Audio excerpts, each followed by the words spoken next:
opinião dos nossos convidados é de inteira responsabilidade deles e não corresponde necessariamente à linha editorial da Brasil Central. Olá para você que nos acompanha, muito obrigado pelo carinho dessa audiência extraordinária que cresce a cada dia. Você nos acompanha pela TV Brasil Central, pela TV Alego, pela RBC FM, pela Rádio Brasil Central AM, pelo nosso YouTube que está bombando. Nosso objetivo é chegarmos até o final do ano a 400 mil inscritos. Para isso, dependemos de você. Dê o joinha, se inscreva, é de graça. Isso faz com que a nossa mensagem chegue ao maior número possível de pessoas. O debate de hoje tem sido considerado até mesmo o debate do ano, porque estão aqui dois gigantes, duas pessoas polêmicas, duas referências.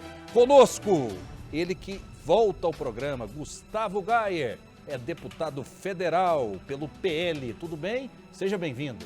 Obrigado, Rafael. É um prazer poder participar mais uma vez desse debate, um debate de alto nível, né, que já se tornou uma referência aqui no estado de Goiás, e também prazer debater com o senhor Júlio, professor e advogado. Espero que a gente possa manter o debate em alto nível, mesmo que nós estejamos em lados opostos do espectro político. Um abraço a toda a audiência. Júlio Anderson é do Partido dos Trabalhadores. Seja bem-vindo mais uma vez, professor. Obrigado, Rafael Vasconcelos. Obrigado à TBC. Um grande abraço aí para toda a população de Goiânia, em especial aos meus alunos que estão assistindo.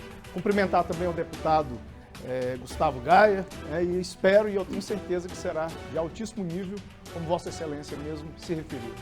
Tentamos o convite para outros integrantes do Partido dos Trabalhadores. Mauro Rubem, Adriana Cors, todos eles disseram que não teriam agenda. O dia que os senhores tiverem agenda, estamos à disposição dos senhores estarem aqui democraticamente participando. É importante que o público saiba o que os nossos parlamentares pensam. O programa de hoje tem os seguintes destaques. Após um ano da vitória nas urnas, Lula afirma que a vida melhorou no Brasil. Foi um ano glorioso para a democracia brasileira, porque o povo que pensa na verdade, o povo que quer construir um Brasil saudável, um Brasil humanitário, esse povo venceu as eleições. Você concorda? Esse é o assunto da nossa pergunta do dia. Falta de brasileiros na última lista de repatriados pode ser retaliação de Israel a posições do país em relação ao conflito com o Hamas. Você vai ver também protesto em Goiânia que terminou com bandeiras de Israel e Estados Unidos queimadas, segue gerando polêmica. Vamos respeitar que seja, né, qualquer país, a gente tem que ter respeito, né? E ainda a repercussão da fala do desembargador que defendeu o fim da PM de Goiás. Governador Ronaldo Caiado criticou. Neste momento em que você pede a extinção da nossa polícia militar do estado de Goiás, você está atentando contra o Estado Democrático de Direito. E sem perder tempo, vamos acompanhar a nossa pergunta do dia. Afinal de contas, tem um ano que Lula venceu Bolsonaro.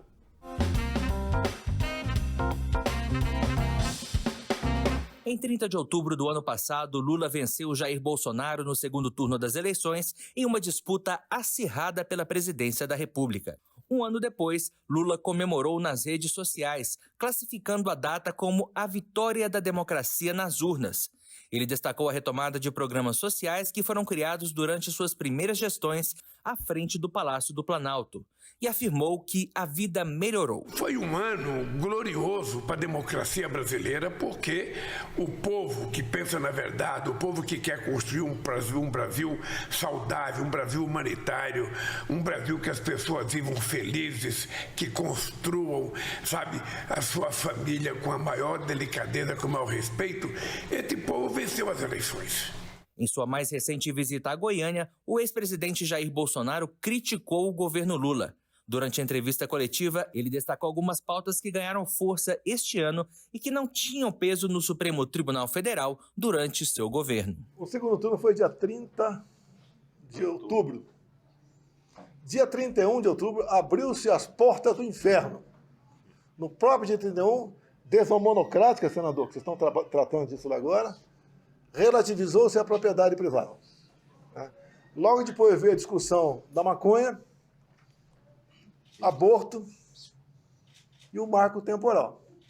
é muito triste porque a competência não é deles tratar desse assunto. Bolsonaro também apontou uma preocupação com a reforma tributária. Caso a reforma seja aprovada como está, Bolsonaro acredita que ela tende a quebrar a economia brasileira. É péssima, não é para Goiás não, para o Brasil como um todo. Outras posições do governo Lula vêm sendo alvo de críticas. Entre elas estão a decisão de não reconhecer o Hamas como grupo terrorista, o grande número de viagens internacionais e a exaltação do ditador da Venezuela, Nicolás Maduro, como companheiro. E qual a sua opinião? Um ano da vitória de Lula. Como está o Brasil? E no nosso YouTube tem a nossa enquete. Você aprova os 10 primeiros meses do governo Lula? Por enquanto, as pessoas desaprovam. 89% desaprovam e 11% aprovam. É claro, né, que é uma enquete, não tem caráter científico e retrata apenas o nosso público, né? Talvez o nosso estado, se bem que nós temos audiência no Brasil inteiro. Vou começar essa rodada com o deputado Gustavo Gayer. 10 meses de governo Lula. O povo está feliz, está triste? O governo é bom ou o governo é ruim, deputado? Bom, vamos lá. Nós nem completamos ainda o nosso primeiro ano desse governo e os indicadores, os números, os dados são estarrecedores, né? O que nós estamos testemunhando é o processo de destruição mais acelerado de um governo na história do Brasil. Embora esse governo tenha ao seu lado uma boa parte da imprensa militante e boa parte também de militantes travestidos de professores e entidades de ensino tentando fazer uma lavagem cerebral dos nossos jovens, é impossível brigar com fatos. Narrativas, elas alcançam uma certa extensão, mas é impossível brigar com fatos. Fatos como, por exemplo, nós temos agora 9 em cada 10 brasileiros, de acordo com uma última pesquisa, está percebendo um aumento, um agravamento da fome no Brasil. Nós temos aí um governo que está aumentando os impostos e conseguiu, de forma mágica, diminuir a arrecadação. É um imposto, eu chamo isso de negacionismo econômico, né? Um total desconhecimento da curva de Laffer, né? Que quanto mais você pede arrecadação, você acaba impedindo as pessoas de investirem, de gerar novos empregos, de abrirem empresas e até mesmo de consumir. A arrecadação ela só acontece quando o dinheiro passa de uma mão para outra, né? Quando há um fluxo do capital no nosso país e as pessoas estão segurando o dinheiro porque estão percebendo uma crise aí no futuro. Nós temos 400 mil empresas que fecharam as portas apenas esse ano, um saldo negativo de 400 mil empresas que fecharam as portas apenas nesse ano e, incrível que pareça, né, um caso de estelionato eleitoral, um governo que veio falando que vai resgatar a proteção do meio ambiente, está batendo recorde de queimadas e também desmatamento, a inflação está subindo, o Brasil passando vergonha no mundo inteiro por ser visto como um governo que apoia um grupo terrorista, que arranca a cabeça de bebês, que enfia faca em uma mulher grávida e depois esfaqueia o feto ainda no cordão umbilical, que estupra mulheres mortas depois de já terem assassinados e queimam famílias vivas. Então, é um governo que está sendo visto como um governo apoiador de ditaduras. Inclusive, a imprensa internacional já percebeu isso. A imprensa americana já viu e já soltou várias manchetes dizendo Lula nos enganou. Não, Lula enganou muita gente. Nós temos aí um apoio escancarado do aborto pelo parte do Ministério da Saúde. As viagens do Lula, que bateu recorde de viagens, inclusive ele passou mais tempo viajando fora do Brasil do que dentro do próprio país que ele preside.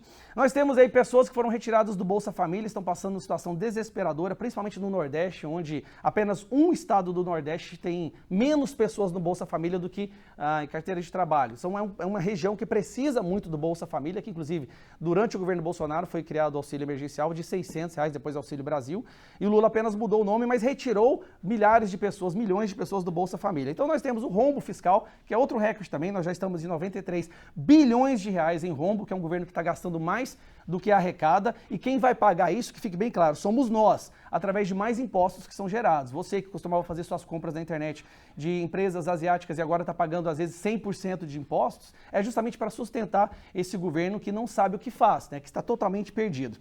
Nós temos aí a menor destinação de verbas para políticas das mulheres nos últimos 4 anos. Mas não era um governo que veio para ajudar as mulheres, só que está demitindo todas as suas ministras mulheres para comprar o centro. Então é um governo que realmente o Brasil voltou. Aquela forma de política antiga que a gente fez de tudo para sair de perto voltou, né? 77% do povo brasileiro reconhece que o Brasil está indo no caminho errado e hoje, pelo menos uma coisa, o Lula conseguiu colocar o Brasil em primeiro lugar no mundo, né? Com essa nova proposta dele da reforma tributária, o Brasil será o primeiro país do mundo, só que em arrecadação de impostos, ou seja, imposto mais alto do mundo será no Brasil para ter em retorno os piores serviços, tanto do governo quanto da máquina pública. Mas aí vamos lá, para concluir, já estou chegando próximo do final, um governo que apoia ditadores, né? Trouxe para cá o narcotraficante um narcoditador, que inclusive é condenado nos Estados Unidos, trouxe ele para cá, mais uma vez, se aproximando o Brasil da escória da humanidade. Ditadores sanguinários que assassinam qualquer um que se opõe a eles. E é algo que o presidente, o Lula, já está começando a arquitetar para formar essa estrutura no Brasil também, perseguindo toda e qualquer pessoa que se opõe a esse governo. E nós temos aí mais o corte da educação, o corte da saúde e por aí vai. Então o Brasil hoje é uma vergonha no mundo inteiro por apoiar ditadores, apoiar grupo terrorista, traz ditadores para cá e nós estamos vendo a nossa economia indo para o brejo. Isso está sendo passos largos. O que nós estamos testemunhando é o processo de destruição mais rápido da história do nosso país. Professor Júlio Anderson, 10 primeiros meses do governo Lula, o Brasil está melhor ou pior? Eu acho que você que está em casa consegue perceber o preço das coisas. Quando você vai no supermercado, vai no posto abastecer, ano passado, a gasolina chegou a mais de R$8, hoje você pode perceber o preço do combustível na bomba, você pode perceber o preço do arroz. E aí, os dados oficiais, das estatísticas oficiais mostram que a economia segue em um bom passo. Veja que o Focus lá do Banco Central, que é controlado pelo presidente, que foi nomeado pelo ex-presidente, veja que a inflação está controlada. A inflação, para esse ano, vejam vocês, vai ser de 4,66%. Para mostrar que a gente está com a inflação controlada, quando era 12% no governo anterior. Veja que a projeção aqui da Selic, até o final do ano, vai chegar a 11,75%, ela já teve redução, para mostrar que a população hoje, os juros do Banco Central vem caindo, para mostrar que hoje a população pode voltar a consumir com mais segurança, para o empresário voltar a vender, para gerar mais empregos. Os empregos, de acordo com o IBGE, hoje nós estamos com 7,7%, a menor taxa de desemprego desde fevereiro de 2015. Isso aí é o que está dizendo o IBGE. Veja que nós temos a balança comercial brasileira, que está em 74,4 bilhões de superávit. Só no mês de julho foi 40 bilhões, o maior índice, o recorde da história do Brasil. O mês de julho bateu recorde de superávit da balança comercial brasileira. Nunca na história, de 523 anos, nós nunca tivemos um índice tão favorável num único mês, para você ver o quão a economia está andando. Por quê? O governo está trabalhando. Veja que a expectativa de crescimento da economia, formada segundo o G1, ouvindo os economistas do mercado financeiro, veja que nós vamos ter uma estimativa de PIB para esse ano de 2,89%, quando era no máximo 1%. Isso está refletindo na sua vida em casa, quando você percebe que o alimento está mais barato, a inflação está sob controle. Hoje o governo está trabalhando, a gente não está mais falando só de menina veste rosa, menino veste azul. Então, mostrar que o governo está trabalhando, o presidente está viajando, sim, está viajando, os investimentos estão voltando, o investidor está voltando porque tem confiança, tem credibilidade no país hoje, não tem risco de golpe daqui, golpe da acolá, porque nós passamos 4 anos falando o tempo todo, risco de golpe para tudo que é lado, ameaça à democracia. Hoje não, o país está com a estabilidade. Você pode perceber em casa que hoje a gente diminuiu aquele ódio, aquela confusão que a gente tinha no país, ódio de esquerda contra direita. Hoje pode-se perceber até pelas redes sociais que a coisa está mais controlada, as fake news estão sendo combatidas, a mentira está sendo trazida à tona, está sendo desvendada e a verdade está vindo à tona. Foi o Bolsonaro que inventou as fake news? Não, lógico que não. A fake news, a mentira sempre existiu. Na campanha nazista, fake news no governo de Hitler, eles começaram a campanha em massa de fake news, eles tinham um campo de concentração violento e mostrava como se o campo de concentração fosse um paraíso, para mostrar que a fake news não é de hoje. A onda bolsonarista, ela simplesmente soube aproveitar a internet, porque é um veículo hoje de massa, então quem soube aproveitar a internet igual eles... O PT propaga fake news também? Olha, eu desconheço, tá? Agora é lógico que eu não posso falar em nome de todos os integrantes. Eu, pelo menos da minha parte, eu procuro mostrar fatos com base na verdade, com fatos checados, não com base em mentira. Agora eu não posso falar em nome de todos. Agora é lógico que bem provável, pode ter alguém que espalha mentiras, isso aí é bem provável. Deputado Gustavo Gayer, o bolsonarismo espalha fake news? Bom, antes eu gostaria de fazer uma contrapartida em relação à resposta do querido professor. É muito fácil, professor, e eu acho assim, sinceramente, com todo respeito, intelectualmente desonesto quando você quer comparar o primeiro ano do governo Lula com o momento de pandemia, do pico da pandemia, onde todos os países do mundo estavam tendo dificuldade financeira, dificuldade econômica, porque o comércio foi fechado, né? As pessoas foram impedidas de trabalhar. Então os governos tiveram que realmente distribuir dinheiro, tiveram que trabalhar, oferecer uma estrutura para poder combater a pandemia. Então quando você fala do preço da gasolina a R$8, quando você fala do preço do arroz a tantos reais, você está se remetendo ao pico da pandemia. Mas se nós formos comparar ao final do governo Bolsonaro, que inclusive o Brasil virou exemplo no mundo, em reestruturação da economia pós-pandemia, dito pela própria OCDE. Né? Nós fizemos a curva em V e conseguimos projetar e aumentar, ter um PIB maior que o PIB da China e dos Estados Unidos. Pela primeira vez na história, o Brasil teve um PIB no ano de 2021 maior que o PIB da China. 1%. Isso foi, você está falando 2020, tá? Você está falando 2019. Pô, use os seus dados aí, professor, vamos lá. Em 2022 nós tivemos um PIB maior que o da China, nós tivemos um crescimento maior que o da China. Então o senhor fala da gasolina no pico, mas a gasolina aumentou esse ano, professor. O que o senhor explica? Nós não temos a pandemia. Nós não temos nada que possa justificar o aumento da gasolina esse ano, o aumento do diesel, inclusive. Inclusive faltou diesel em Minas Gerais esses dias para trás. Tamanho é a bagunça desse governo. E se falando em gasolina e combustíveis, nós temos aí o retorno de pessoas que foram condenadas por corrupção. Inclusive, recentemente, a Petrobras acabou de recontratar um cara que foi demitido por corrupção, recontratou ele como interino para poder burlar uma lei que proíbe que pessoas que foram condenadas ou demitidas por corrupção possam voltar a ocupar cargos lá dentro. Então, mas eu quero falar mais especificamente, inclusive eu quero mostrar para vocês como que funciona o sistema de fake news do PT, tá? Saiu agora uma pesquisa dizendo que o desemprego está 7,7% e é o menor desemprego desde 2015. Eu vou mostrar para vocês como que o PT não só fabrica um certo dado, mas cava um buraco que nós teremos que enterrar lá na frente, com nossas próprias verbas, nosso próprio dinheiro. Então vamos lá. No final do ano passado, né, durante o governo Bolsonaro, tinha 8,9 milhões de desempregados no Brasil. Nós estávamos em uma queda de desemprego contínua há 2 anos, no momento pós-pandemia, enquanto o mundo inteiro estava ainda passando pela sua crise.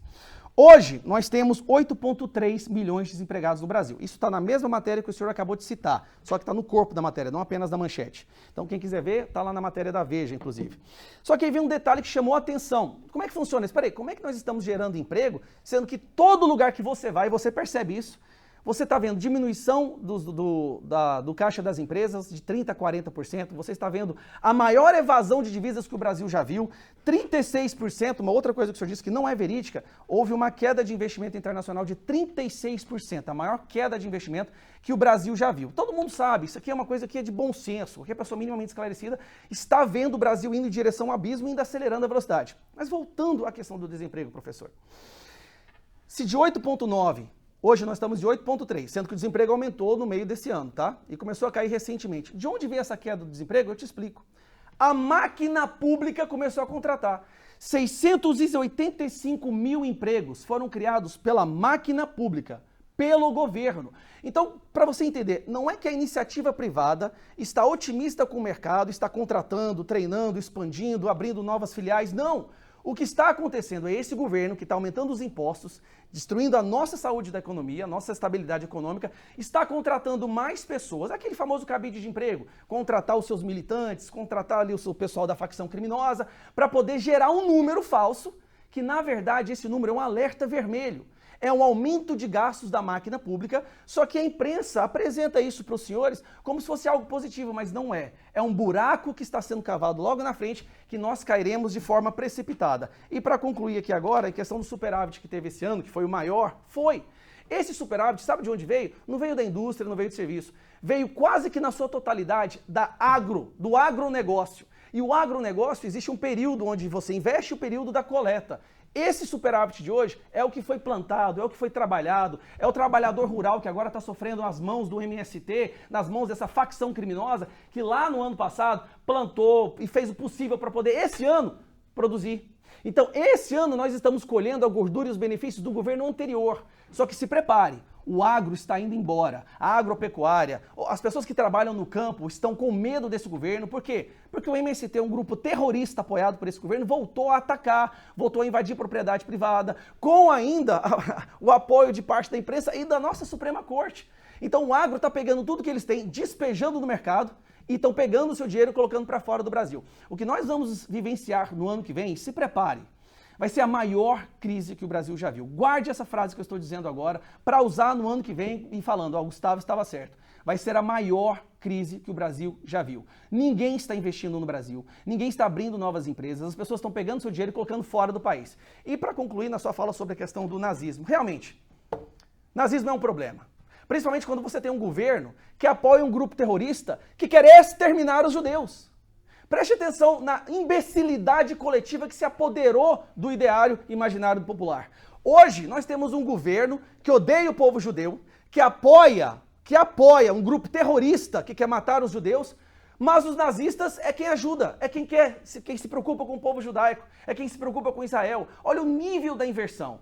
E nós estamos vivendo num momento onde núcleos terroristas estão sendo criados no nosso país, justamente por professores militantes, como a gente tem visto vários relatos, que querem igualar, arrancar a cabeça de crianças enquanto elas estão dormindo a um Estado que se defende de um grupo terrorista. O próprio presidente, durante sua fala, fez uma menção sobre o Hamas, não chamou de terrorista, mas passou o resto do seu discurso atacando Israel, que é uma nação democrática que apenas quer existir. Então, realmente, o nazismo voltou, pessoal, mas voltou justamente sendo praticado por aqueles que acusavam os outros de nazistas. E a história agora, por mais que eles tenham o domínio do ideário coletivo, da imprensa, das instituições de ensino, hoje está claro, os nazistas são eles. Inclusive, o porta-voz do Hamas disse esse fim de semana que a esquerda global os apoia. O porta-voz do Hamas disse em rede nacional que a esquerda global os apoia. Professor Júlio Anderson. Eu, sinceramente, eu estou estarrecido com essas informações que eu desconheço todas elas. Espero... É um artigo que o senhor citou. Eu espero que não sejam verdadeiras, porque apoiar grupo terrorista, o Hamas é um grupo terrorista que tem que ser extinto. Agora eu pato palmas para o senhor. Tem que ser extinto. Parabéns. Tem que ser extinto. E eu desconheço que o governo brasileiro apoie. Muito pelo contrário. Se você for no Twitter do presidente Lula, está lá. Ele mencionando o grupo Hamas como um grupo terrorista. Não, mentira. Está lá no Twitter. Procura o Twitter do presidente. Procure o Twitter do presidente. Pode procurar. Terroristas, mas não grupo de terroristas. Vejam vocês que o governo brasileiro, como integrante da Organização das Nações Unidas, busca a diplomacia. E a diplomacia brasileira, ela sempre foi em busca da paz. O que é que o Estado brasileiro quer? Um cessar-fogo imediato. Quer a parada da violência, que está matando criança, tanto de um lado quanto do outro.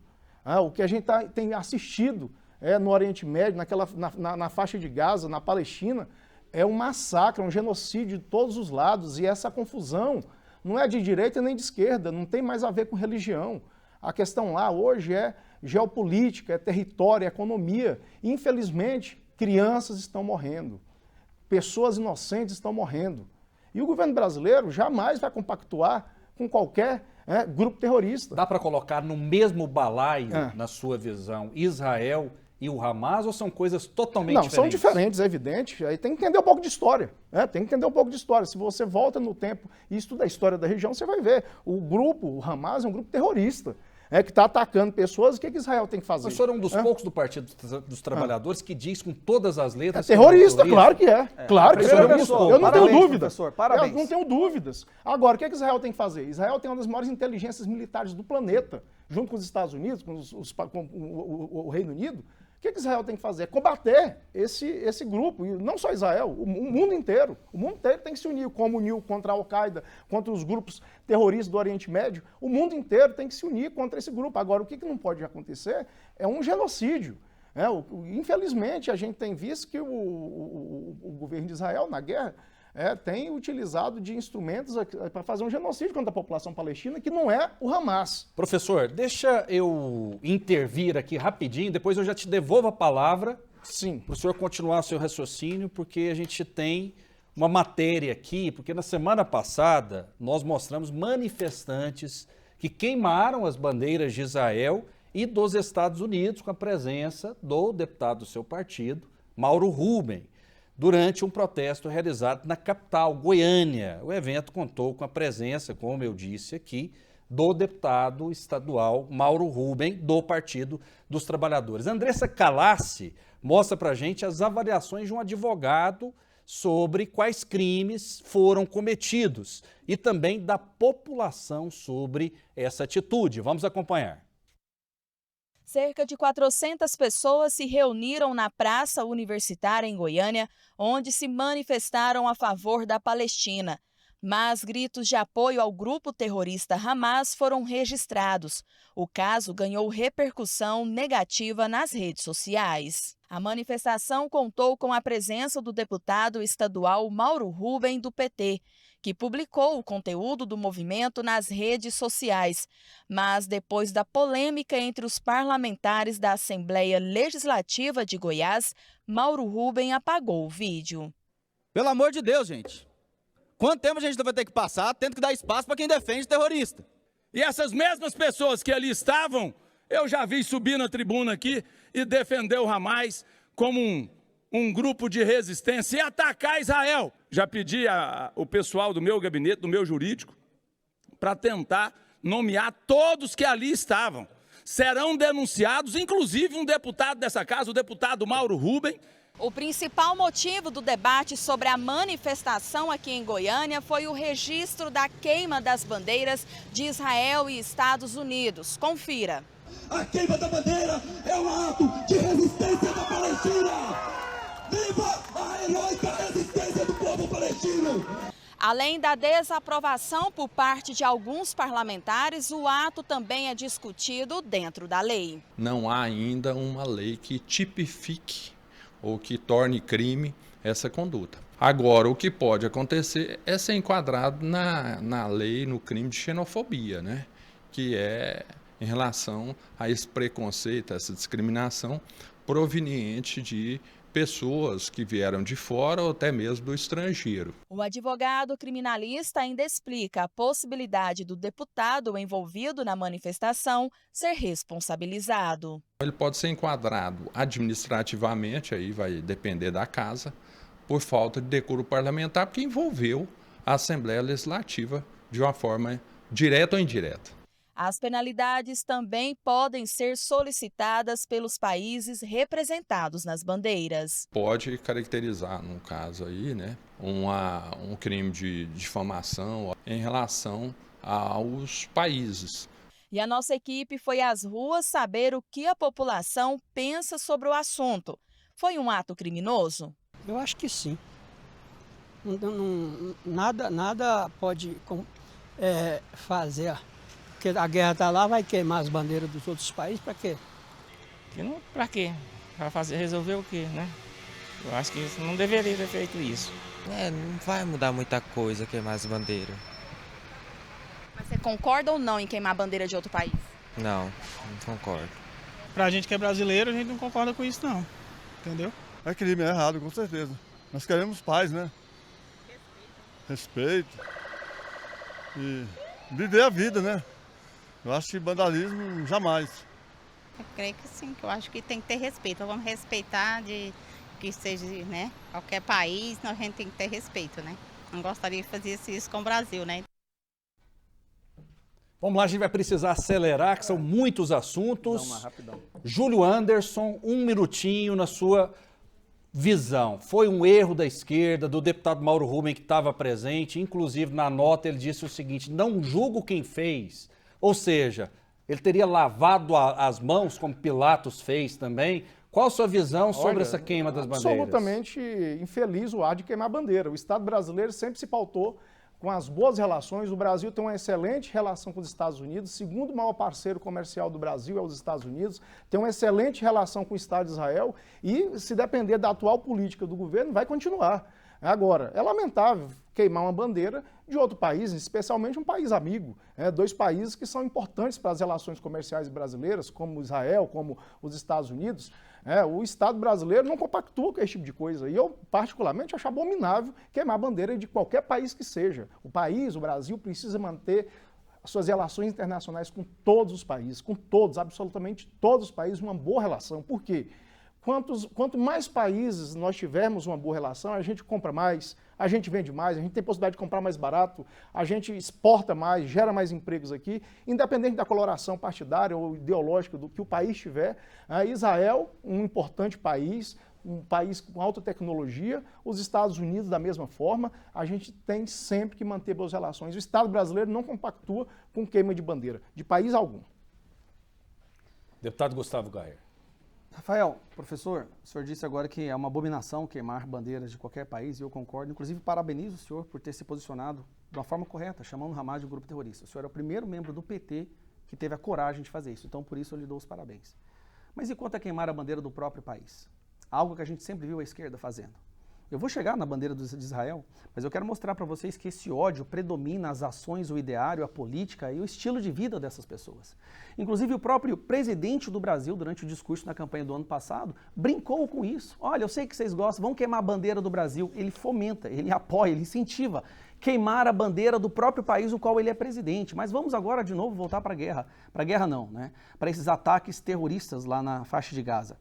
O que nós estamos testemunhando é algo absurdo. Uma boa parcela da população brasileira, uma boa minoria, não é uma maioria não, mas é uma minoria, principalmente dos jovens que foram doutrinados, principalmente nas universidades, estão apoiando um grupo terrorista. E isso está vindo das faculdades e do próprio parte da imprensa, que quer falar que é um combatentes, um grupo político. Isso eu recebo centenas de denúncias por dia de professores falando isso na sala de aula. Nós estamos vivendo um nível de insanidade coletiva jamais vista antes. Hoje nós estamos vendo pessoas que apoiam o terrorismo no nosso país e querem levantar como se fosse uma bandeira da virtude fazer isso. Agora eu vou deixar uma pergunta para os senhores e senhoras que estão me assistindo refletir. Você já viu manifestações da esquerda em defesa do povo ucraniano? Os senhores já viram manifestações da esquerda em defesa dos países da África que estão vivendo sob uma ditadura sanguinária agora, pessoas estão sendo exterminadas? Os senhores já viram alguma manifestação em defesa de qualquer outro país, a esquerda saindo, defendendo um povo? Não. Sabe por que eles estão defendendo o Hamas? Porque a missão do Hamas e a missão desses fundamentalistas islâmicos é a destruição do povo judaico e do povo cristão. É a única coisa que eles têm em comum. Esse pessoal do Hamas, eles não dão direitos a mulheres, eles assassinam gays, não existe Estado independente, Estado laico, não existe democracia, não existe liberdade de expressão. Existe uma coisa que eles têm em comum com a esquerda, uma coisa, e por isso eles andam juntos.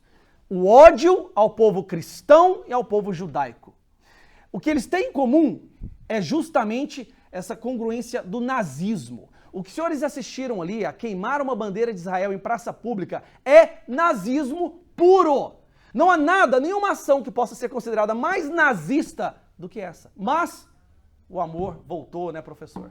O amor voltou e a democracia voltou, né, Rafael? Então nós estamos assistindo, a única coisa boa de tudo isso que está acontecendo, da faixa de Gaza, a única, dessa tragédia que as pessoas estão sofrendo lá, é que ela está servindo para mostrar o cerne, o núcleo podre da esquerda brasileira. O ódio que existe dentro deles, que eles se esforçam de uma maneira descomunal para tentar disfarçar. Mas é um ódio visceral, é uma coisa, e essa palavra eu uso do termo figurativo, não literal, mas é um ódio diabólico, que eles sabem disfarçar muito bem, com palavras bonitas, com terno e gravata na tribuna do plenário, com repórteres todos maquiados na frente, falando paulatinamente, pausadamente, mas é um ódio como nunca se viu antes.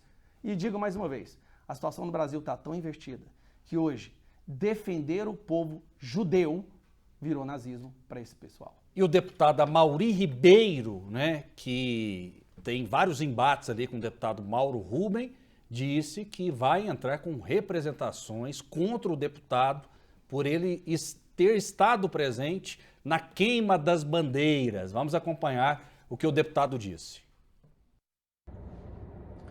Olá a todos. Hoje estou encaminhando à Polícia Federal, ao Ministério Público Federal, uma denúncia por crime de terrorismo praticado no último dia 30 por dezenas de pessoas que aqui em Goiânia atearam fogo nas bandeiras dos Estados Unidos e de Israel. Pasmem vocês, com a participação, com a presença de um deputado estadual do PT de Goiás. Também estou encaminhando às embaixadas desses países os vídeos que mostram tais fatos, para que essas pessoas sejam investigadas e, se tiverem passaporte e visto de acesso a esses países, tenham os vistos cassados e banidos desses países. Também estou protocolando na Procuradoria da Casa da Assembleia Legislativa e também na Comissão de Ética para que seja apurado a quebra de decoro desse deputado estadual que, para mim, ajudou, juntamente com dezenas de pessoas, a construir um ato terrorista de apoio, de incentivo a ódio a outras pessoas, a outros países. Deputado Júlio Anderson, sempre muito coerente, muito educado, inclusive ele disse com todas as letras aqui que o Hamas é um grupo terrorista. Ele disse, viu, deputado Gustavo Gayer? Disse e repito.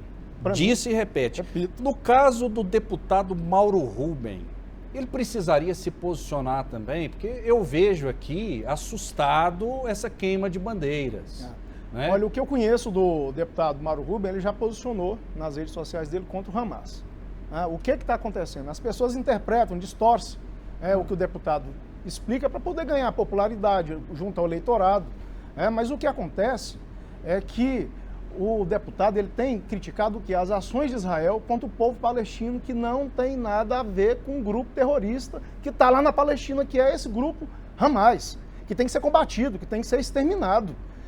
Agora, com relação a eventual crime de queima de bandeira, isso não é crime, não está tipificado como crime. Não é xenofobia? Olha, não há margem para isso? Olha, isso aí vai crime interpretar... de racismo também? Vai interpretar, porque o crime de racismo ele precisa ser praticado contra a população, contra uma população, uma pessoa específica. No caso, a queima de bandeira, ela dá mais para uma interpretação de xenofobia, de protesto, e não contra a xenofobia. Contra o protesto ali, dá para se interpretar. Mas não está atingindo simbolicamente um país? Eu vou ser bem claro, eu sou contra a queima de qualquer bandeira. Isso aí para mim é um absurdo, queimar bandeira de qualquer país. Só que você tem que analisar o contexto criminal, isso de acordo com a persecução penal. De acordo com a persecução penal, o que eles vão analisar? O dolo, a intenção. E no ato ali da queima da bandeira, ocorreu em protesto aos atos que Israel tem feito contra o povo inocente da Palestina. Então, isso é o direito de expressão de qualquer pessoa, inclusive de parlamentar. Agora, eu, mais uma vez, vou me posicionar. Tá? Eu sou contra queima de qualquer bandeira de qualquer país. O senhor sabe o que o deputado Mauro Rubem disse? Não, eu não sei. O que ele falou? Ele disse que não julga quem queimou as bandeiras. Ele não se posicionou. Olha... eu não vi a palavra. Aqui, em nota, vamos lá então, para ser justo. Eu não gosto nem muito de ler nota, porque eu acho que a pessoa deveria estar aqui. Sim. E nós fizemos o convite. Se quiser gravar vídeo, pode gravar também, porque esse espaço é democrático. A gente ouve todo mundo, porque nós acreditamos que o público em casa é suficientemente inteligente para tirar as suas conclusões. Mas vou fazer algo que eu não gosto, porque a pessoa tem que estar aqui frente a frente. Em nota, o deputado estadual Mauro Rubem disse que qualquer tentativa de vincular o nome dele ao de apoiador de terroristas, de antissemita ou de racista constitui-se em crime para tentar ofender sua honra e que sobre isso tomará as providências jurídicas cabíveis. Afirmou ainda que esteve no ato em prol da Palestina e que irá enquanto os atos forem feitos em nome da paz e do fim da guerra. E que é preferível que queimem bandeiras em protestos do que seres humanos, inclusive crianças inocentes com tiros e bombas reais. É o ato. Ele não está relativizando aqui não, quando ele diz que é preferível queimarem bandeiras. Um erro justifica o outro? Não, jamais. Mas o ato de queima de bandeira, ele está mais ligado com o protesto, com a liberdade de expressão. Do ponto de vista técnico, não configura crime. A não ser que venha uma nova lei. O senhor deputado Gustavo Gayer inclusive pode apresentar um projeto de lei como deputado, criminalizando, tipificando a conduta de queima de bandeira como um crime. Isso pode ser feito, mas até hoje não existe.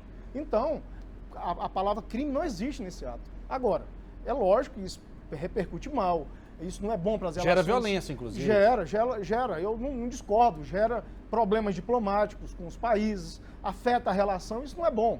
Não é bom. Eu acho que a diplomacia brasileira, ela está correta, ela tem que buscar o quê? Um cessar-fogo, a busca de paz, buscar intermediação para acabar com a violência. É isso que a gente tem que fazer. Não ficar queimando bandeira, porque isso só piora a relação.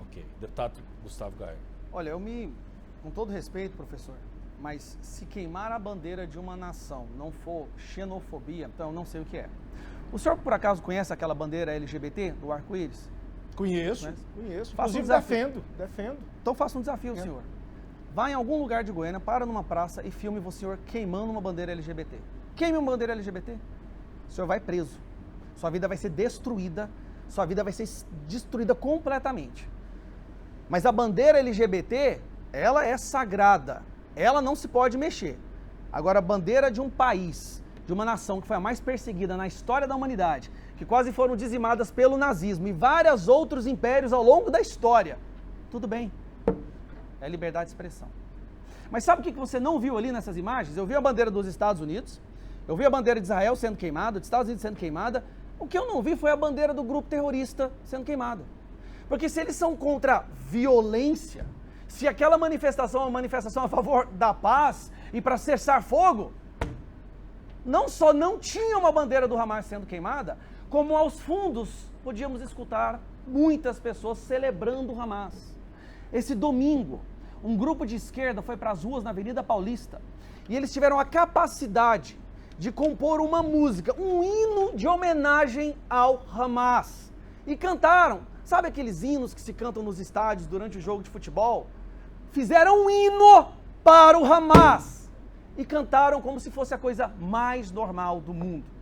Em relação à fala do Mauro Rubem, que a gente sabe que apoia terroristas sim, inclusive é o maior apoiador do MST aqui em Goiás, recentemente eu fiz um ofício e mandei para a Embaixada dos Estados Unidos, pegando uma lista de membros do PT, PSOL, PCdoB, entidades e organizações da esquerda, que em 2021 formularam e assinaram um documento pedindo para que a Inglaterra ou as Organizações Unidas não considerassem o Hamas um grupo terrorista. Tem um documento, tem o nome deles, as assinaturas. Dentre eles, vários membros do PT e do PSOL. Do PSOL, praticamente todos. Mas estava lá líder do governo do PT, estava lá Gleisi Hoffmann, Samuel Bonfim, vários outros. E o documento era bem claro, era uma manifestação oficial de parlamentares e entidades brasileiras em apoio ao Hamas. Mas sabe o que eu fiz, Rafael? Eu peguei esse documento, porque os Estados Unidos agora decidiu que vai cancelar o visto e impedir a entrada de apoiadores de terroristas. Ou seja, essas pessoas que eu acabei de citar. Eu enviei esse documento para a Embaixada dos Estados Unidos, e agora a Embaixada dos Estados Unidos vai cancelar o visto dessas pessoas e vai impedir que eles entrem nos Estados Unidos, na nação americana. Bom, curioso, essa esquerda que apoia tanto a Venezuela, que apoia tanto Cuba, ficou enfurecida porque agora não vai poder fazer comprinha em Miami, não vai poder fazer comprinha em Nova York, tirar foto lá na frente dos monumentos históricos dos Estados Unidos. Estão enraivecidos. Eu nunca levei tanto processo em um período de 7 dias quanto esse na minha vida. Foram 12 processos por conta desse pessoal. PSOL, PT, Gleisi Hoffmann, Zeca Dirceu, todo mundo me processou. Porque eu peguei um documento que eles assinaram e deixei na Embaixada Americana. Onde prova, isso aí, gente, não é narrativa, tá? Isso prova, sim, o PT, o PSOL, a esquerda mundial apoia um grupo terrorista, apoia muitas vezes abertamente, embora na imprensa eles tentem usar palavras ali para tergiversar, como no caso desse tweet do Lula, ele não chamou o Hamas de grupo terrorista, professor, com todo respeito. Ele disse atos terroristas, para poder dar aquela rebolada estilo Lularápio, mas não chamou Lula. Inclusive eu fiz um desafio no plenário, tava lá todos os deputados do PT, sabe, Rafael? Eles vieram para cima de mim para me bater nesse dia. Eu virei para eles e falei assim, eu desafio qualquer um dos senhores a subir na tribuna e falar que Hamas é um grupo terrorista. Quem fizer isso, eu abro mão do meu mandato. Nenhum teve coragem de subir. Nenhum, professor. Por isso que eu parabenizo novamente o senhor. Grupo terrorista. Eu parabenizo novamente o senhor. É a primeira pessoa do PT que eu vejo isso. Que não e pode, eu fico feliz que tem pessoas sensatas ainda dentro desse partido. O que não pode ocorrer é essa violência terrível, desenfreada, que está dos dois lados. É absurdo você ver crianças morrendo todos os dias. E o que eu acho bom, deputado, que o senhor é contra terrorismo, contra ditaduras, né? O senhor deixou bem claro aqui que é contra a ditadura. Eu acho bom, parabéns, dou os parabéns também. Que bom saber que o senhor é contra a ditadura, né? E que não apoia golpe, que não apoia presidente que é a favor de ditadura. Eu fico muito feliz de saber. Por favor. Eu fico muito feliz de saber que o senhor é contra a ditadura, porque o ex-presidente tem várias entrevistas dele falando que o erro da ditadura brasileira foi ter torturado pouco, matado pouco, comemorar o dia do golpe de 64, homenagear torturador famoso no Brasil, porque o Brasil nós tivemos umas ditaduras mais sangrentas do mundo. Mentira. Uma das mais sangrentas do mundo. Eu tenho uma tia minha que foi torturada. Olha, os seios dela foram cortados na ditadura, ficou 2 anos presa, desaparecida, ninguém tinha notícia, assim como outras pessoas foram torturadas. Eu lembro o jornalista Pinheiro Salles, que ficou 9 anos preso. Seu colega de jornalismo é um dos presos que mais sofreram na ditadura militar do Brasil, porque não podia abrir a boca, não podia criticar. Olha que maravilha, hoje o senhor está falando mal do governo Lula, com liberdade. O senhor pode se reunir, fazer protesto, manifestação nas ruas. Não pode. Claro que pode. Todos os dias a gente tem manifestação, e que bom que tenha manifestação. Isso tudo é a democracia. Isso tudo é em homenagem ao direito à liberdade de expressão, ao direito de reunião, o que na ditadura não existe. Felizmente, nós estamos sob o palio de uma democracia duramente conquistada, com muito sangue. E eu fico muito feliz que o senhor é contra a ditadura. Professor, parabéns. Eu até parabenizo a sua fala agora, porque acho que agora a gente pode chegar no cerne de uma questão que é a seguinte. Esse discurso de usar a ditadura de 64, ele já não cola mais. Talvez ele ainda tenha alguma eficácia dentro de uma sala de aula, com pessoas jovens, imaturas, inexperientes, inocentes. Ali é um ambiente fácil, realmente, de doutrinar, você não tem uma pessoa com conhecimento para poder rebater. Mas o senhor mentiu quando disse que foi uma das piores ditaduras do mundo. É aquela coisa, a vontade, o ímpeto de falar uma frase de impacto acaba se distanciando dos fatos. Isso acontece, isso é normal. Mas, de acordo com os próprios números aqui de dados do Brasil, foram 460 pessoas que foram assassinadas durante a ditadura. E o presidente atual, ele está apoiando, andando junto e fazendo negócio e querendo financiar ditaduras que estão matando pessoas hoje, professor. Que estão matando pessoas hoje, professor. Não é uma coisa de 60, 70 anos atrás. Viver no passado, a narrativa ela tem uma vida útil, sabe? Ela consegue ter uma vida, mas depois as pessoas cansam, já não cola mais. Por quê? Porque algo milhões de vezes pior está acontecendo agora, a olhos vistos, impossível de ser negado, que é o seu presidente financiando com o nosso dinheiro ditaduras, como fez no passado. Deu dinheiro para Cuba, Rafael, com a garantia era charuto. Cuba, que mata manifestantes nas ruas, que tem milhares de manifestantes presos. Venezuela, que já, o maior caso hoje de fuga de uma nação é o caso da Venezuela. São mais de 6 milhões de venezuelanos que fugiram. E ela é financiada pelo presidente atual. Então a narrativa ela dura um tempo, professor, mas depois não tem como mais. Eu entendo. Mas só para poder concluir, professor, eu passo a palavra para o senhor com todo respeito, como eu espero o senhor terminar também. Eu sei que eu acho que a fala pode ter te afetado, mas essa coisa dessa narrativa já não funciona mais. Então você diz que existe hoje liberdade de expressão no Brasil. O Brasil é um dos poucos países que se dizem democráticos que tem jornalista com mandato de prisão, que tem o governo pedindo que uma rádio seja derrubada, que tem pessoas que têm medo de fazer uma postagem, um comentário em grupo de WhatsApp. Eu acho que nem na Rússia, nem em China isso acontece. Mas no Brasil de hoje, as pessoas têm medo de dar opinião em um grupo de WhatsApp. Senhorinhas do Zap hoje saíram dos grupos de crochê porque têm medo de serem presas. Jornalistas estão sendo condenados, estão sendo perseguidos. O Brasil não é uma democracia, não é. E qualquer pessoa minimamente esclarecida, com exceção daquele povo que foi covardemente imbecilizado pelo sistema de doutrinação, já percebeu isso.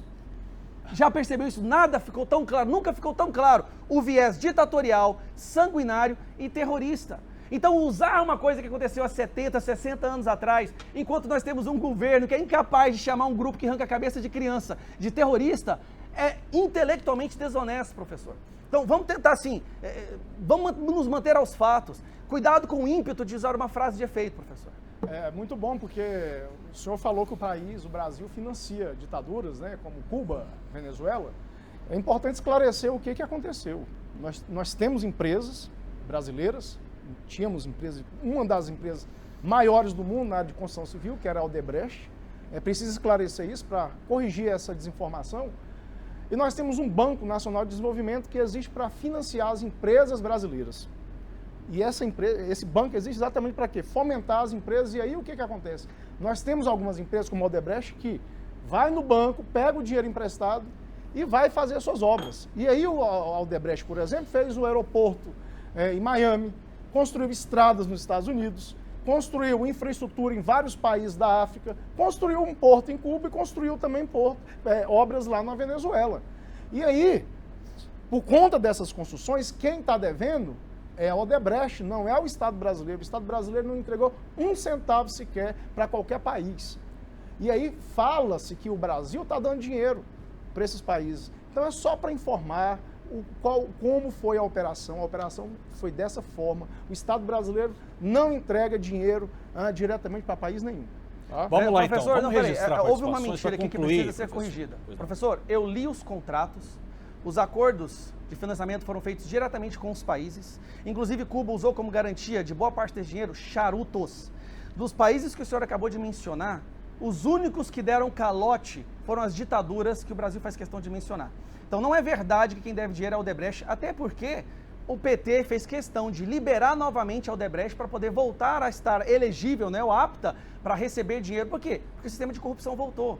O sistema de corrupção que nós lutamos tanto para acabar, voltou. E agora voltou com uma sanha inimaginável. Por quê? Porque agora o judiciário vai acobertar. Se antes nós tínhamos a corrupção e pontualmente haviam atos de justiça, agora não há mais. Eles receberam a carta branca para poder voltar a roubar como nunca roubaram antes. A gente está vendo as mesmas pessoas que foram presas por corrupção voltando aos mesmos cargos.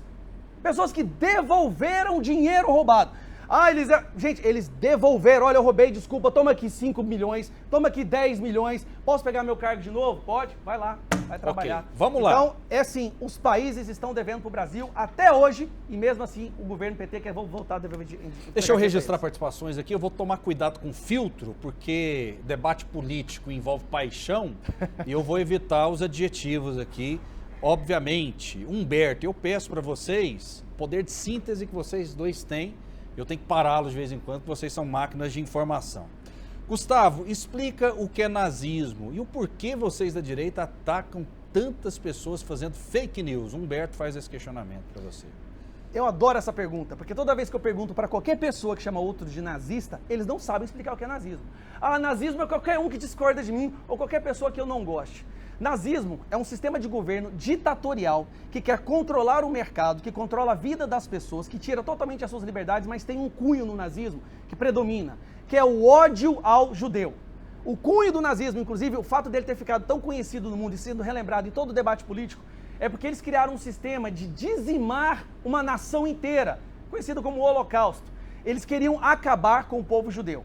E eles tinham seu sistema militar, era um governo de forma militar, mas o cunho principal é o ódio ao judeu. Eles odiavam os judeus mais do que qualquer coisa. E por incrível que pareça, hoje, quem odeia o judeu e apoia o extermínio do povo judaico é os que se dizem antinazistas e os que gostam de acusar os outros de nazismo. Agora, uma coisa interessante para você que quer se aprofundar mais, nazismo e fascismo são a mesma coisa, de países diferentes. Procure estudar quem foi Giovanni Galileu Giovanni. Ele foi um dos filósofos que ajudou a fundamentar toda a estrutura, o ideário, a filosofia, a escola filosófica do nazismo e do fascismo. E sabe o que ele era? Giovanni Gentili, esse é o nome dele. Ele era um socialista, um marxista.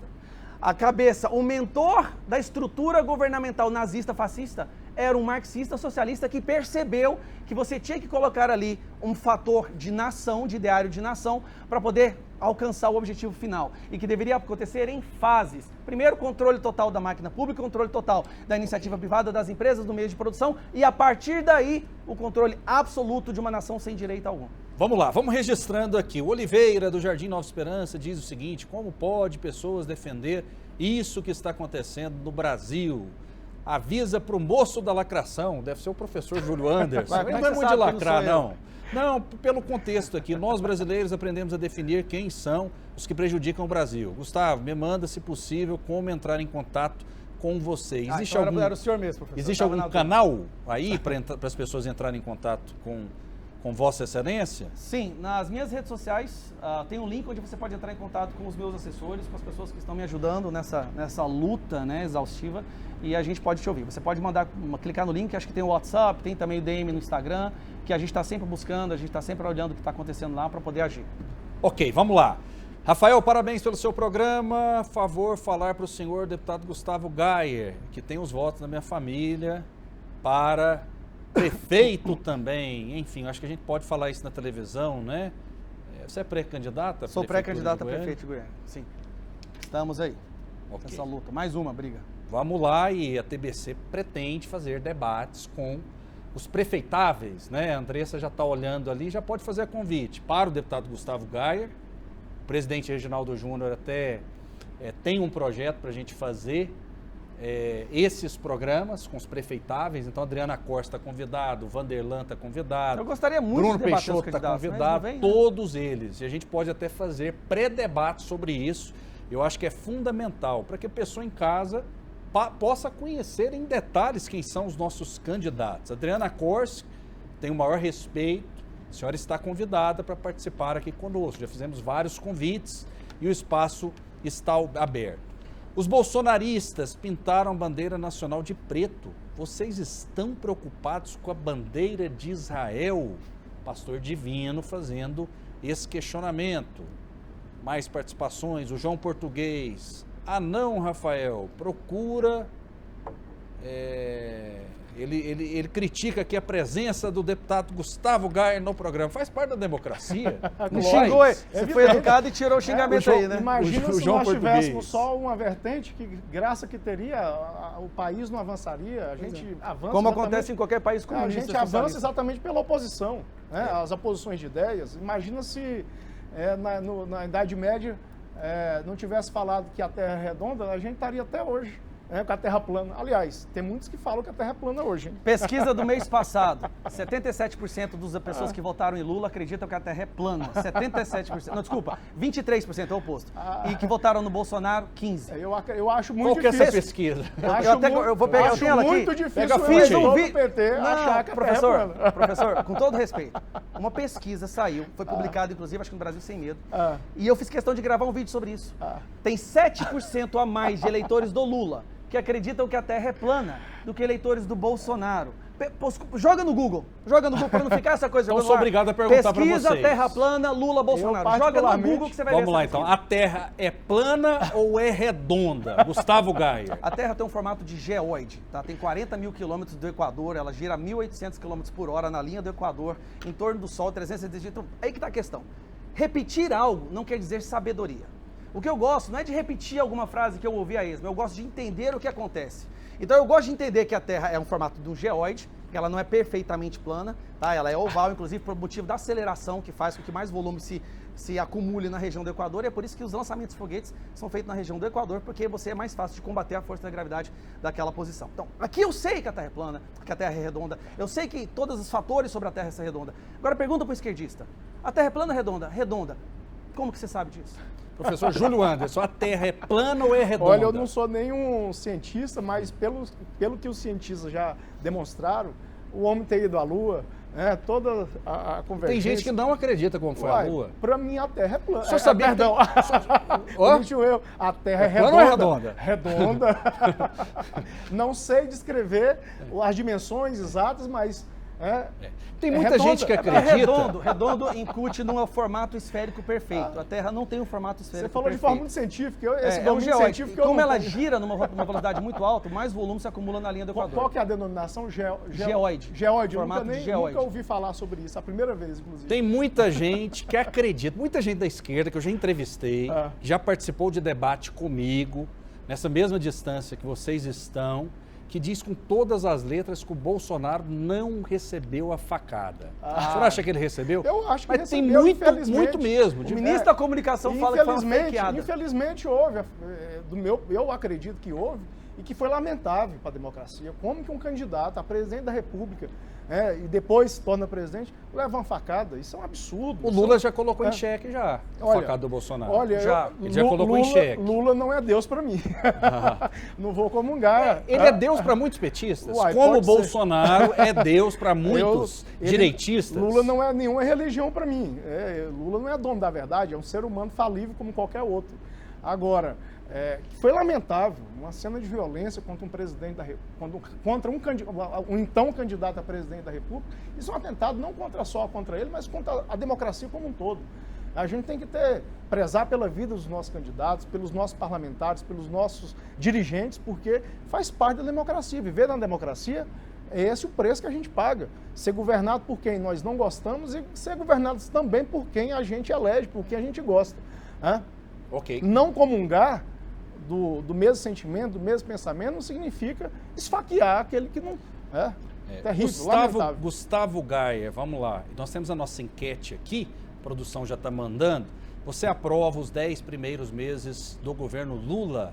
Quase 900 votos, audiência extraordinária na nossa enquete do YouTube. Sim, aprova os 10 primeiros meses do governo Lula, 11%, não, 89%. 11%? Só uma pessoa pode votar na nossa enquete. Enquete... Só um voto por pessoa. Só um voto por pessoa, exatamente. Aqui pela TBC. Só uma pessoa puder votar, ela votou 900 É verdade. Exatamente. Não, de jeito nenhum, hipótese nenhuma. Uma pessoa pode votar por vez. Aí, Rafael. Pode fazer à vontade. A gente é muito transparente. Isso é democracia. Sim. A gente está caminhando para o final. Deputado Gustavo Gaia. E é verdade mesmo, muita gente da esquerda acredita que o Bolsonaro não levou a facada. O senhor é muito próximo do presidente, já foi para a praia com o presidente alguma vez? Já foi para a piscina ou não? Já viu o presidente sem camisa pessoalmente ou não? Ele já mostrou assim numa reunião. Mas... Já mostrou. Bolsonaro levou a facada ou não? Levou a facada. Uma das ações, um dos momentos políticos mais abomináveis da história do Brasil, que foi filmado, foi repercutido, foi usado politicamente pela esquerda. A gente viu boa parte da esquerda dizendo que era uma mentira. Inclusive, o atual ministro das Comunicações, o Paulo Pimenta, fez vários posts dizendo que era uma fakeada, que aquilo era uma mentira. O próprio Lula fez uma menção a isso durante uma entrevista, né? Uma pessoa tentou assassinar um então candidato à presidência da República e, de forma impressionante, a esquerda ainda fala como se fosse mentira. E o Zé Dirceu, o mentor da esquerda, durante uma entrevista, ele soltou uma fala que aterrorizou qualquer pessoa minimamente esclarecida. Ele estava fazendo uma análise das ações da esquerda durante o período dos 4 anos anteriores. Isso já tem uns 2 anos que ele fez essa entrevista. E durante a análise dele, ele fala, a facada foi um erro nosso. Essa frase, professor. A facada foi um erro nosso. Eu queria que o Zé disse, tá gravado, tá? A facada foi um erro nosso. Inclusive eu usei esse vídeo em vários momentos e tudo mais.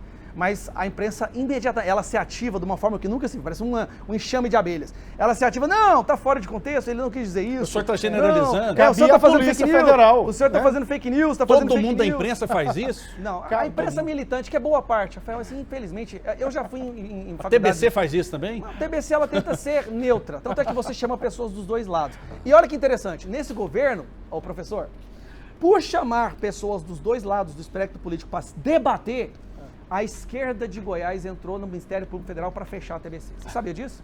Que foi improcedente o pedido, inclusive. Graças a Deus. Mas o fato de terem entrado... Isso é verdade, isso é fato. Só o fato de terem entrado pedindo o fechamento de uma rede de televisão e rádio. Por quê? Eles recebem pessoas da direita para debater com gente da esquerda e assim, notoriamente, 99% das vezes a esquerda passa vergonha. O que um parlamentar Inclusive faz, o Mauro Rubem passou tanta vergonha aqui que entrou com um processo para fechar isso aqui. Olha o absurdo. E aí a gente tem que escutar. E a democracia voltou. E o espaço está aberto para ele, tá? Eu gostaria muito de debater com o Mauro Rubem. O senhor toparia o debate? Ele, o senhor toparia o debate? Viria, aí teria que ser de 2 horas. Ia ser um debate pode fazer um debate de 2 horas. Tem que ligar um ar-condicionado aqui, porque tá quente esse negócio. O que um parlamentar faz não reflete o que todos os integrantes do partido Claro fazem. que não. Aí caberia a Polícia Federal investigar, né?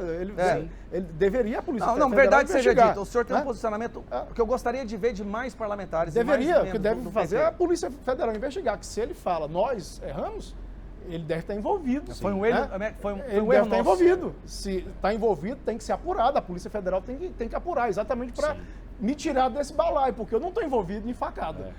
Deus o livre.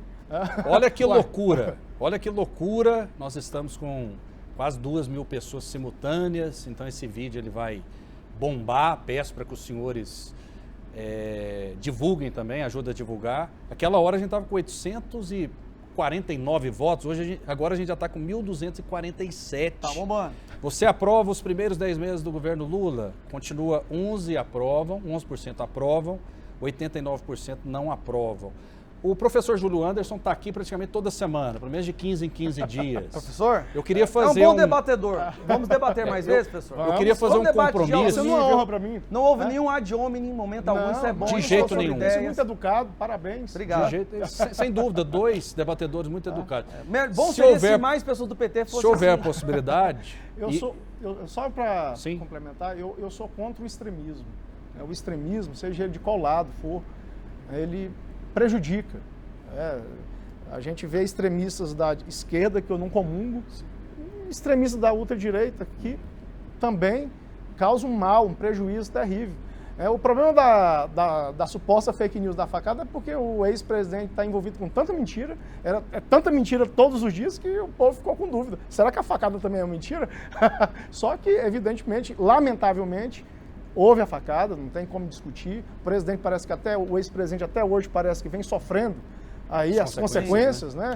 Isso é um ato absurdo, é um ato terrível contra a democracia, contra o Estado Democrático de Direito. A violência, jamais ela pode ser festejada, em hipótese nenhuma. Uma pessoa ser esfaqueada, morta por questão de pensamento político, isso é um absurdo, né? Perfeito. Condeno veementemente. Infelizmente o tempo acabou, professor Júlio Anderson, muito obrigado. Obrigado, que pena que acabou, que nós poderíamos ficar aqui muito mais tempo. Muito obrigado a todos, a todas pela audiência, obrigado Rafael Vasconcelos, obrigado a TBC, obrigado deputado Gustavo Gaia pela gentileza, pela educação do debate. Obrigado. Deputado Gustavo Gaia, o professor Júlio Anderson está aqui conosco praticamente toda semana, de 15 em 15 dias. Muita gente pedindo para que o senhor esteja aqui mais vezes, pelo menos de 15 em 15 dias. Abra a agenda para a TV Brasil Central, assim como a gente disponibiliza o horário para todos os deputados federais que quiserem vir. Bom, eu me sinto muito agradecido mesmo pelo convite, gostaria de poder vir mais vezes, vou tentar fazer o possível. A agenda está sendo muito corrida ultimamente, né? Lutar contra essa facção criminosa que sequestrou o nosso país 24 horas por dia, 7 horas por semana, mas isso aqui também faz parte da luta, né? Estar aqui, defender o que a gente acredita, defender os valores e os princípios da família brasileira, escancarar os crimes e a abominação no coração e no núcleo dessa ideologia esquerdista, faz parte dessa briga, então eu faço questão de estar aqui. E fica aqui um convite, né? Nós temos aí a deputada federal Adriana Corsi, que também é candidata à prefeitura de Goiânia. Eu gostaria muito de debater com a senhora, deputada. Já tem um ano que eu estou tentando de todas as formas e eu acho que seria muito bom, muito benéfico para o povo de Goiânia, de Goiás, para que a gente pudesse ter um debate. Como a senhora viu, um debate de alto nível, sim, é possível, e eu gostaria que isso acontecesse onde a senhora quiser, pode ser em qualquer outra emissora, em qualquer rádio. Que seja aqui na TV Brasil Central. De preferência aqui na TV Brasil Central, mas pode ser em qualquer lugar. Viu, Amanda? Tem que ser aqui. Tá certo, muito obrigado pela audiência que cresce a cada dia. Fiquem com Deus e até a próxima.